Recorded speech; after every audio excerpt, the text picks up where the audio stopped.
Welcome to Contact Centres Uncensored. I'm Simon Blair. And I'm Shelley Flett, and we're bringing you cut-through conversations for leaders. Today's topic, Simon, or today's question is, what should you be looking for when you're recruiting in a contact centre? So when you're recruiting for staff. Recruitment, contact centres, it's a big one. A bigger one for some organisations than others. We know that contact centres have a very high turnover and Yes. constant attrition. That's a constant thing, isn't it? Constantly. And what should you be looking for? Because I've played with a few theories throughout my leadership career in contact centres, and Often a bit of trial and error, isn't it?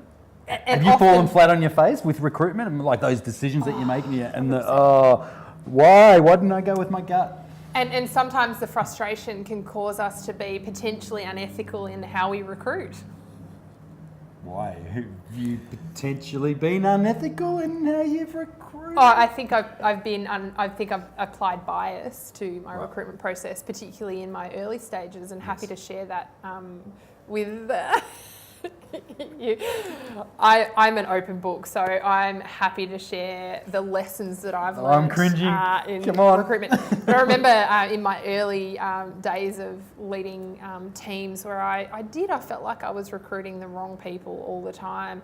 And it was and I remember sending out a notice about a staff member leaving. It's unfortunate that such and such has decided to leave, and we wish them all the best. And one of my most experienced operators was quite wise, full of wisdom, made a passing comment, that's the fourth Scorpio that hasn't made it in the contact centre. And I remember... So Scorpios, no contact centre work for you. And I remember saying to this operator... Simon, our cameraman, you're not a Scorpio? No? I'm a Scorpio. Oh. That's why you're behind the camera.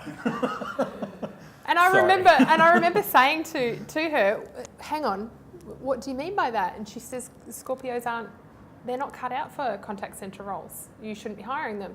And then she listed the people who were Scorpios and hadn't made it. And I was like, you are totally right. Sample of how many?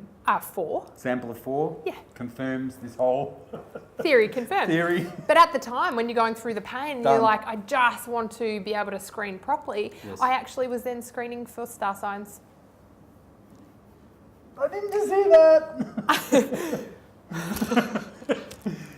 I You actually was- feel terrible just saying that. But yes, I was. Screening for star signs. Yes. Wow, Shelley. And so it wasn't an interview question, but it was absolutely exploratory when I was, part of the you'd go process. down and pick them up from reception, and as you're walking up, chatting. you're like, you just get a feel for them. Oh, so what month are you born? Have you got a birthday coming up? And I would actually screen the Scorpios. Was that instant eliminator? Or And was do you it know just- what? I did that for a while, and I still had high attrition, so it wasn't true Scorpios. But it's what you kind of go, God, there's got to be something that I can identify. Yeah. What is it? And I do think I worked it out later on. So what?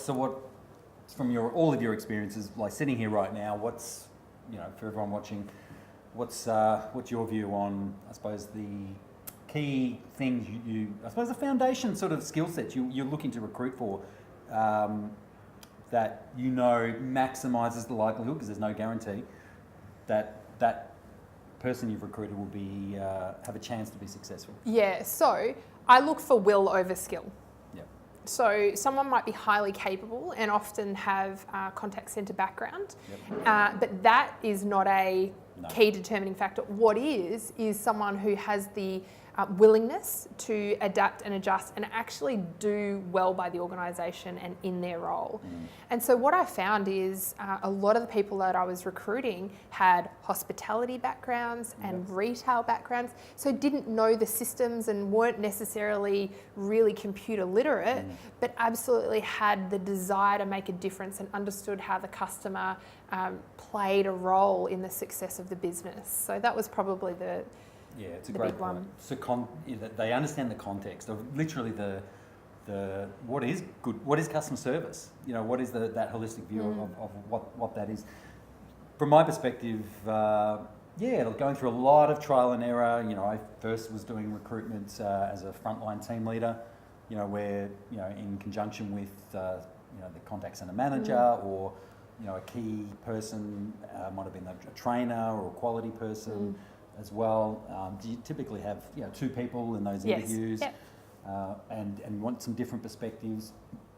And yeah, it's challenging because of course you get all types, and as you know, you've got all types in your business. And you almost need that because you're going to have diversity, people. it's everything. Yeah, and you're going to have people that are really progressive and want to just transition through their contact centre part of their career really quickly, but you don't want a contact centre made up of all of those. Otherwise, you're definitely going to be recruiting a lot more than you want to. It's the whole farmers versus hunters, that type of thing. Yeah.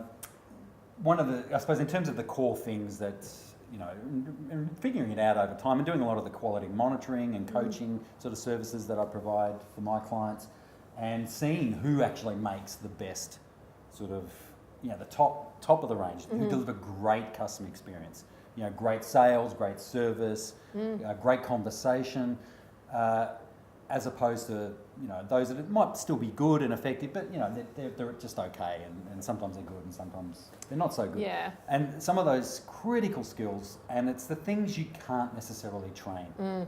You know, and it goes to what you said, the will, specifically empathy. You know, do you actually give a stuff about other people? Do you have that ability to put yourself in their shoes?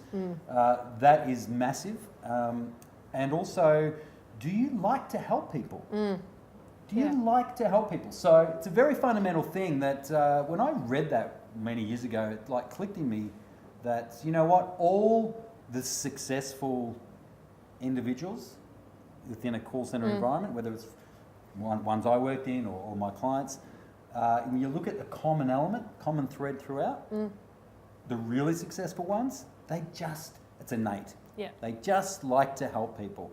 And so therefore that enables them to have a degree of energy and vibrancy and just care factor.